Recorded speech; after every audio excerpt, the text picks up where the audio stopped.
A little practice with the Consumer Price Index. And remember, we sometimes refer to this as CPI, so I will be calling this CPI throughout this video. Let's use the table to find and write down the annual CPI for 2015. So here's 2015, the lower one, and the annual right here is 237.017.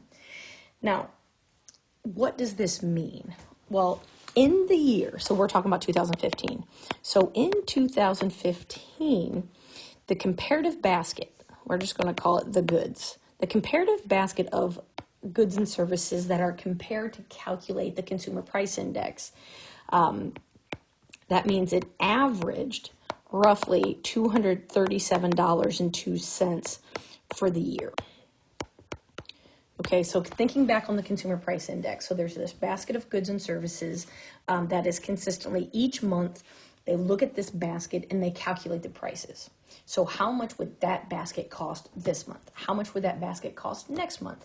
And then to find the annual, they average that over the entire year. And that is how they figure out what this looks like. Okay, so using the table, can you find any evidence that there's been a decrease in the value of goods and services?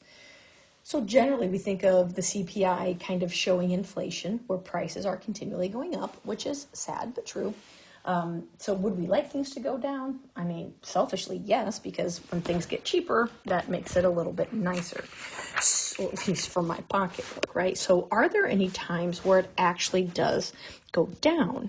And the answer is yes. So from June to July in 2016, it goes down just a hair, that 1 month.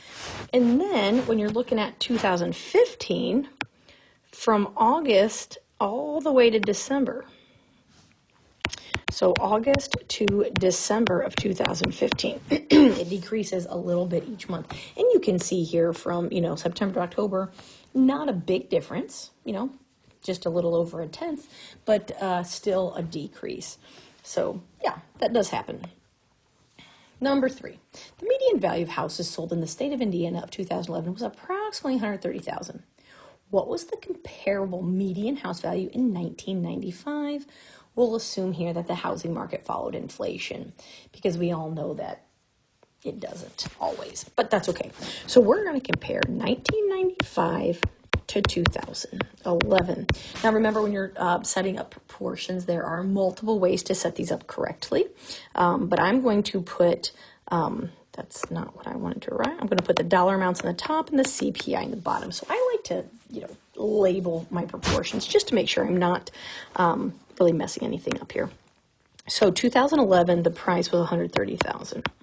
So I can write that in here. What is the cost in 1995? So that's our unknown value. Then we go to our CPI table. So 1995 is down here at the bottom. So that CPI is 152.4. And then 2011 here, 224.939.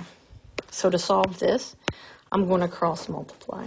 So I end up with 224.939x equals 19,812,000. So to solve this, I'm going to divide both sides by that 224,939. And I end up with roughly $88,077.21. So if you think about a house that was valued at $130,000 in 2011 would have been valued for a little over $88,000 in 1995. All right, so we can kind of check that out of, okay, if you bought your house in 2010 at this price, what do you think you should be able to sell it for in 2022? Obviously, the housing market does not follow inflation based off the dollar amounts of recent years. But alas, let's do one more.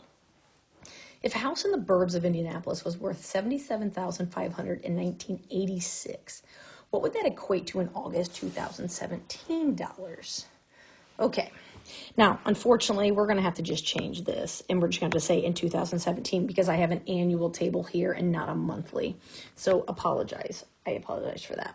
So we're going to compare 1986 to 2017, and again, I'm going to put dollars on the top and CPI on the bottom. If you are a visual learner, I highly recommend you label your proportions. Okay, so 1986, our value was 77,500. In 2017, that's what I'm trying to find. All right, so 1986 has a CPI of 109.6, and 2017 is 245.12. Let's do the math. Cross multiply. 109.6 times x equals, we cross multiply the other way, make sure that is a comma, and we get 18,996,800. And I divide both sides by 109.6, and I end up with $173,328.47.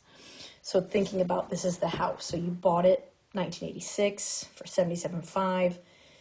You know, 31 years later, math is hard. 31 years later, you're looking to sell it. Well, you could sell it for probably $173 just based off of inflation. So that doesn't count any other upgrades you did or anything else happening in the world. And that is playing with CPI.